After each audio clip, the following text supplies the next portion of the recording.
నమస్తే. రేపు రెండో విడత రైతు భరోసా విడుదల కానున్నది. ముఖ్యమంత్రి రేవంత్ రెడ్డి రైతు గోసలను అసలు పట్టించుకుంటలేడు. అకాల వర్షానికి ఎన్నో పంటలు మునిగిపోయినాయి. ఇప్పుడు మొక్కజొన్న మొత్తం రోడ్ల మీద ఉన్నది, దాన్ని కొనే నాదులు లేడు. దాని గురించి కానీ మామిడి పంట ఈ సంవత్సరం తెలంగాణ రాష్ట్రంలో ఉన్న మొత్తం మామిడి తోటలు అవుట్, పూతకొచ్చినాయి కానీ కాయ కాస్తలేవు. అట్లే వర్షానికి వరి మునిగిపోయింది, మొక్కజొన్న ఇవన్నీ ఇబ్బందులు పడ్డాయి. ఆ రైతు గోసను పట్టించుకుంటలేడు. కానీ ఈ వేస్తా అన్న రైతు బంధు ఊరించి ఇక రేపు మొన్న మార్చిలో 23వ తారీఖు 1 ఎకరం లోపు ఉన్న వాళ్ళకి వేసింది కదా. రేపు అనగా ఏప్రిల్ 20వ తారీఖు నాడు అది కూడా జగిత్యాల జనగర్జన, కాంగ్రెస్పై దండయాత్ర, కేసీఆర్ జీవన్ రెడ్డి పెట్టే బహిరంగ సభ ఉన్నది. కాబట్టి రేపు రేవంత్ రెడ్డి భూపాలపల్లి జిల్లా కాటారంలో ఒక బహిరంగ సభ పెట్టి రెండో విడత 2 ఎకరాలు 2 ఎకరాల కన్నా తక్కువ ఉన్న రైతులకు రైతు భరోసా సాయం చేయబోతున్నాడట. నీ సాయం ఏమోరా నాయన, ఇన్ని రోజులకు ఆశపెట్టి ఎత్తాను. ఒకటైతే గుర్తుపెట్టుకో, మొన్న ఫస్ట్ విడతలు వేసినావు కదా 1 ఎకరం కన్నా తక్కువ ఉన్న వాళ్ళకు, అందులో చాలా మందికి దాదాపు 20-25% మందికి రైతు భరోసా రాలేదు. అది ఇది కలిపి రేపు వెయ్యి. మొత్తం రైతు భరోసా ఒక పంటకు 73 లక్షల మంది రైతులకు ఇవ్వాలంటే 9,000 కోట్లు అవుతుంది. అందులో మార్చి పోయిన నెల 23వ తారీఖు ఫస్ట్ విడత ఇచ్చిల్లు కదా, అప్పుడు 3,590 కోట్లు ఇచ్చిళ్ళు. రేపు అనగా ఏప్రిల్ 20వ తారీఖు 45 లక్షల మందికి 2,200 కోట్ల రూపాయలు అందించబోతున్నారు. ఇక మూడో విడత వీలైనంత తొందరగా వాళ్ళ అధికారులు రిలీజ్ చేస్తామని చెప్పిళ్ళు. అది కూడా తక్షణమే రిలీజ్ చేయాలని విద్యార్థుల రాజకీయ పార్టీ తరఫున డిమాండ్ చేస్తున్నాం. ఇప్పటికి నువ్వు రైతు కష్టాలను, రైతు గోసను నువ్వు ఏం పట్టించుకుంటలేవు. రైతులు వాళ్ళు చేసే పని, వాళ్ళు కష్టపడే అన్ని గంటలు ఆ పొలం మీద ఆ పంట మీద పడే కష్టం బయటకు వచ్చి వేరే ఏ పని చేసుకున్నా వాళ్ళకి నెలకు 30 నుండి 50 వేలు ఎటు పోరని ఆయన అంత కష్టపడతారు వాళ్ళు. అట్లాంటి వాళ్లకు అంత గొప్ప రైతులకు నువ్వు వాళ్ళ గోసనకు కొద్దో గొప్ప అర్థం చేసుకొని వాళ్ళకి ఏమైనా సాయం చేయి. నువ్వంటే నువ్వు తోపు అని కాదు, నిన్ను ముఖ్యమంత్రిగా గెలిపించలు కదా రాష్ట్ర ప్రజలు. అందుకు నువ్వైనా ప్రతిపక్ష నాయకుడు కేసీఆర్ అయినా రేపు సభల రైతుల గోసల గురించి ఆలోచించి వాళ్ళకి ఏమన్నా వాళ్ళు అభివృద్ధి చెందే విధంగా ఏమైనా పథకాల గురించి ఏమైనా చేయాలి. కానీ ఈయనని తిట్ట, రెడ్డి రావుని తిట్ట, రావు రెడ్డిని తిట్ట, ఈ ముచ్చట్లు బంద్ చేయాలి. అయితే ప్రజలారా, మొత్తానికి రేవంత్ రెడ్డి రేపు కాళేశ్వరంకి సంబంధించి మేడిగడ్డ పరిశీలిస్తాడట.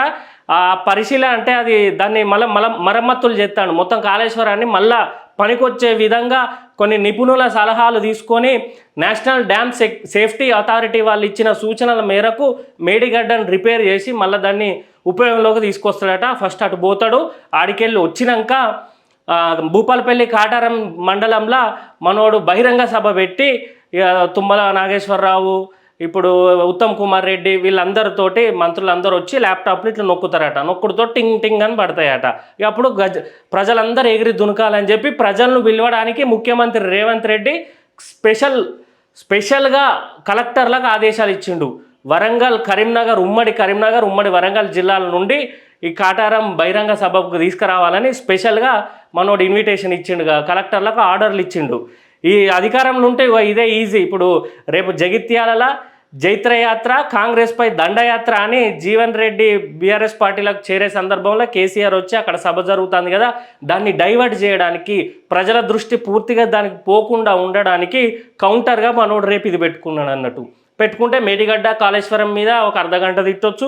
ఆ తర్వాత జీవన్ రెడ్డికి మేము ఇన్నిసార్లు బీఫామ్లు ఇచ్చినాం, 40 ఏళ్ళు మేము ఆయనను చూసుకున్నాం, అదే కేసీఆర్ మీద పోటీకి దింపినాం, ఆయన ఓడిపోయింది, ఇప్పుడు మళ్ళీ ఆయన సంఖ దగ్గరికి పోయి చేరిండని ఈయన ఇక్కడ ఇంకో అర్ధగంట మాట్లాడి ఆ తర్వాత రైతు భరోసా రైతులకు సాయం చేస్తాను, వాళ్ళకి తిండి పెడతానమని ఎగిరి దునకడానికి రేపు బహిరంగ సభ పెడతాడు. ఇక అటు మాజీ ముఖ్యమంత్రి కేసీఆర్ ఏమో జీవన్ రెడ్డి వచ్చిండు కాబట్టి జగిత్యాల నుండి జైత్రయాత్ర స్టార్ట్ అయ్యి కాంగ్రెస్ దండయాత్ర చేసి 2029-28లో ఎలక్షన్లలో గెలవడం కోసం కేసీఆర్ సంవత్సరానికి కోసం బయటకు వస్తాడు కదా, ఆ విధంగా బయటకు వచ్చిండు. వీళ్ళిద్దరి తంతు పక్కకు పెడితే ప్రజలారా, మీరు రేపు మీటింగ్ పోయేటోళ్ళు, మీటింగ్ చూసేటోళ్ళును మేము విద్యార్థుల రాజకీయ పార్టీ తరఫున ఒకటే అడుగుతాను. మీరు అడిగిపోయి వాళ్ళు చెప్పే సోది విని ఏంలే, వాళ్ళు వీళ్ళని తిడతారు, వీళ్ళు వాళ్ళని తిడతారు, అది వెనకట 40-70 ఏళ్ళకైనా మనం చూసుకుంటూనే వస్తాం. కానీ ఇప్పటికైనా మనం చైతన్యం అయినామంటే ఏంది, మీటింగ్ పోయి వచ్చినాక అడిగి పోయి సెల్ఫీలు దిగుడు, స్టేటస్లు పెట్టుకున్నాడు, బయటకు వచ్చినాక మళ్ళీ వీళ్ళు పవర్ డైలాగులు సోషల్ మీడియాలో అవి స్టేటస్లు పెట్టుకుడు కాకుండా నిజంగా రైతుల గురించి లేకపోతే ఆ పార్టీ కార్యకర్తల గురించి ఆత్మాభిమానం గురించి బీఆర్ఎస్ పార్టీ వాళ్ళు, డెవలప్మెంట్ గురించి కాంగ్రెస్ పార్టీ వాళ్ళు స్టేటస్లు పెట్టుకోవాలి. వాళ్ళు చెప్పినవి కాదు, మీరు అడగాలి. ఎన్నిసార్లు మీరు మీటింగ్లు పెడతారు? ఎర్రటెండలు మేము ఎన్నిసార్లు రావాలి? ఆ ఉడకపోతకు ఆడ తిండి దొరకదు, ట్రావెలింగు, ఇరుకుటం, తొక్కులాట, మేము వస్తానం, మాకు డెవలప్మెంట్ ఏది అని మీరు స్టేటస్లు పెట్టుకోవాలి. రేపు అందరూ అడిగి పోయేటోళ్ళు, ఆ మీటింగ్ చూసేటోళ్ళు. అట్లా చేస్తేనే మనం చైతన్యం అయినట్టు అవుతామని విద్యార్థుల రాజకీయ పార్టీ చెప్తుంది. అంతేగాని వాని సొల్లు వీని సొల్లిని ఎగిరెగిరి దునుకుడు, ఎవరు సొల్లు చెప్పినా ఎంత ఫ్లాప్ సినిమా అయినా కొద్ది గొప్ప అర్ధగంటనన్నా మంచిగా ఉంటుంది. అంతే వీళ్ళవి కూడా.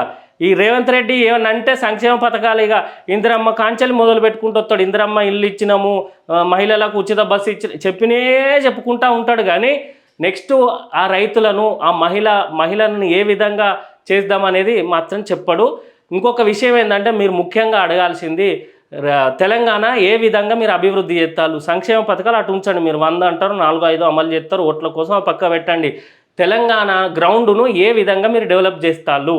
ఎన్ని పెట్టుబడులు వచ్చినాయి? ఎన్ని కొత్త కంపెనీలు స్టార్ట్ చేసిళ్ళు? ఎన్ని ఇండస్ట్రీలు స్టార్ట్ చేసిళ్ళు? ఎన్ని ఇండస్ట్రీలకు శంకుస్థాపన వేసిళ్ళు? ఇటు వస్తే విద్యా వైద్యం సైడ్ ఎన్ని స్కూళ్ళను ప్రారంభించిళ్ళు? ఎన్ని ఆసుపత్రులకు మీరు ఫండ్ రిలీజ్ చేసిళ్ళు? ఎన్ని కడతాళ్ళు ప్రజల విద్య వైద్యం ఆరోగ్యం కోసం అని ప్రజలు చూస్తున్న ప్రజలందరూ స్టేటస్ పెట్టాలి, మాట్లాడాలి, వీడియోలు చేయాలి. ఎందుకనంటే ప్రజలారా, ఏది అడగంది ప్రభుత్వం ఇయ్యది. వాళ్ళకు ఓన్లీ ఓట్లల్లా ఎలక్షన్లు వచ్చినప్పుడు ఓట్లు గెలుచుకోవడం కోసమే వాళ్ళు కొన్ని అమలు చేసుకుంటారు. కానీ ప్రజలకు నిజంగా కావాల్సింది వాళ్ళు అడగరు. ఆశా వర్కర్లకు వాళ్ళు 18,000 జీతం ఇస్తా అని చెప్పిన గాడిద కొడుకు ఇవ్వాలిగా, ఇస్తలేరు. ఇప్పుడు మళ్ళీ వాళ్ళు ధర్నాలు చేస్తారు. వాళ్ళు ఎప్పుడు అచీవ్ అవుతుంది అంటే, మన తెలంగాణ గడ్డలో ఏదైనా ఎప్పుడు అచీవ్ అవుతుంది అంటే బీభత్సమైన ఉద్యమ రూపం దాల్స్తేనే అమలు అవుతుంది. అది ఖచ్చితంగా వాడు ఇస్తా అన్నాడు, మనం పోరాటం చేయాలి. అందుకు నేను మిమ్మల్ని రేపు ప్రశ్నించే స్టేటస్లు పెట్టుకోవాలి, వాళ్ళు సొల్లు చెప్పే స్టేటస్లు కాదని తెలియజేస్తాను. అదేవిధంగా ఆర్టీసీ కార్మికులు ఉన్నారు, వాడు చెప్పిండు వీడు చెప్పిండు గవర్నమెంట్లో విలీనం చేస్తామని, 90% కూడా అయిపోయింది అన్నారు. మరి ఏ గాడి కొడుకు ఆర్టీసీని డిపార్ట్మెంట్ గవర్నమెంట్లో విలీనం చేస్తలేరు? చేయనప్పుడు ఏం చేయాలి? మనం తెలంగాణలో పుట్టినాం కదా, మన రక్తం తెలంగాణగా. నిజంగా వాళ్ళు సమ్మె చేస్తారు, ఆ సమ్మెకు వాళ్లకు పూర్తిగా మద్దతు ఇవ్వాలి. మనం విద్యార్థుల రాజకీయ తరఫున మేమిస్తాం, ప్రజలందరూ ఇవ్వాలి. ఇస్తే ఖచ్చితంగా అమలు చేస్తారు. వాళ్ళు చెప్పండి అయితే వీళ్ళు లేదు కదా, వాళ్ళు ఆశ పెట్టిళ్ళు ఇవ్వాలి, ముక్కు నేలకు రాసి ఇవ్వాల్సిందే. మరి ఎందుకు పెట్టిళ్ళు మీరు మేనిఫెస్టోలో ఆర్టీసీని విలీనం చేస్తాం గవర్నమెంట్లో అని చెప్పి పెట్టినప్పుడు ఇవ్వాలి. కాకపోతే వీళ్ళు ఏంటంటే చిత్తశుద్ధి లేని నాయకులు కాబట్టి రేపు ఆర్టీసీ కార్మికులు కూడా మీ మీటింగులు పక్కగా పెట్టండి, మా ఆర్టీసీ విలీనం, మీరు చెప్పిన ఆర్టీసీ విలీనం ఏమైందిరా గాడిది కొడుకల్లారా అని స్టేటస్లు పెట్టాలి. అది కూడా ఒక ఉద్యమంగా మార్చాలి. ఆ సమ్మె తీవ్ర ఉధృతంగా చేస్తే ఖచ్చితంగా ఉపయోగాలు ఉంటాయి. వీళ్ళు ఎందుకు చేయాలి తెలుసా? వాళ్ళే అడుగుతలేరు, మనం చేసేం లాభం, ఇప్పుడే చేసినాం అనుకో, శాలరీలు ఎక్కువ ఇవ్వాలి, ఇవన్నీ ఎక్కువ ఇవ్వాలి, ఖజానాకు బొక్క కాబట్టి ఉంచుకుందాం, ఎట్లాగూ నెల 100 కోట్ల కమిషన్లు వస్తాయి ఆర్టీసీ మీద కానీ వేరే డిపార్ట్మెంట్లో కదా. కానీ వాళ్ళు మొత్తం ప్రజల్ని డిస్టర్బ్ చేసేటప్పుడు చూద్దాం తీయ అనుకుంటారు.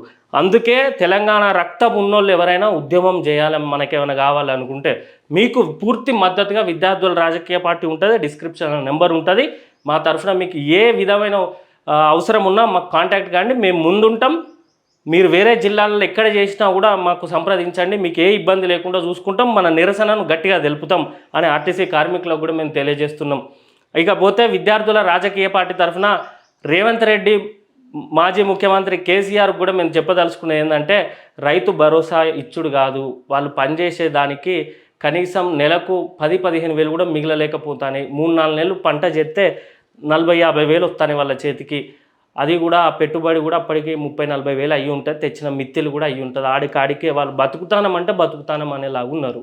కాబట్టి దయచేసి రైతు భరోసా దేవుడెరుగు, రైతు గోసను తీర్చాలని విద్యార్థుల రాజకీయ పార్టీ తరఫున మేము మీకు చెప్తున్నాం. Thank you.